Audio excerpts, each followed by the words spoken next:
AWS Lambda is a serverless technology of one of its kind. Just recently, they have announced response streaming option with AWS Lambda. This is a quick video to see what exactly is response streaming, and then in the subsequent videos, I'll be giving you more examples. Response streaming, in very simple words, is a new invocation pattern that lets Lambda functions progressively stream response payloads back to the clients. You can use Lambda response payload streaming to send response data to callers as it becomes available. This can improve performance for web and mobile applications.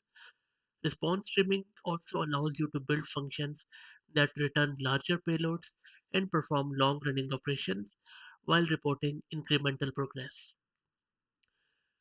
In traditional request response models, the response needs to be fully generated and buffered before it is returned to the client.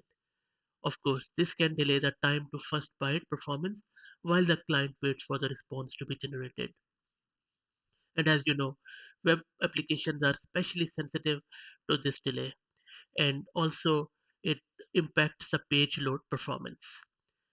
Response streaming lets you send partial responses back to the client as they become available, which improves the latency to within milliseconds. For web applications, this can improve visitor experience and search engine rankings. Also, if you take other applications which may have large payloads like images, videos, large documents, or database results, then response streaming can also help in improving the performance of those applications because response streaming lets you transfer the huge payloads back to the client without having to buffer the entire payload in the memory. On the screen in front of you, this is an example of how can we implement response streaming in the Lambda handlers. Writing the handler for response streaming functions differ from typical node handler pattern, as you can see in this JavaScript example.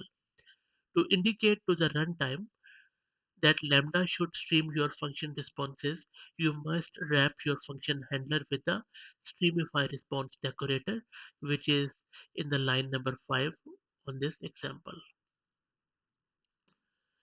This tells the runtime to use the correct stream logic path, allowing the function to stream the responses. The Streamify response decorator accepts the additional parameter like response stream besides the default parameters like event and context, which you might already be familiar. The new response stream object provides a stream object that your function can write data to. Data written to this stream is sent immediately to the client. You can optionally set the content type header of the response to pass additional metadata to your client about the content of the stream. Also, be aware that streaming responses incur an additional cost for network transfer of the response payload. You are billed based on the number of bytes generated and streamed out of your Lambda function over the first 6 megabyte. And also, there is an initial maximum response size of 20 megabyte, which is a soft limit which can be increased. And I think the maximum bandwidth throughput limit of there is a 16 megabits per second. So in a nutshell, this can improve performance for web and mobile application. You can also use this streaming response to build function that return larger payloads. I hope this was useful and you might be using it in your streaming applications. I will be doing more videos on it with more practical example as how you can see it in action by using JavaScript and Python very soon. Thank you very much.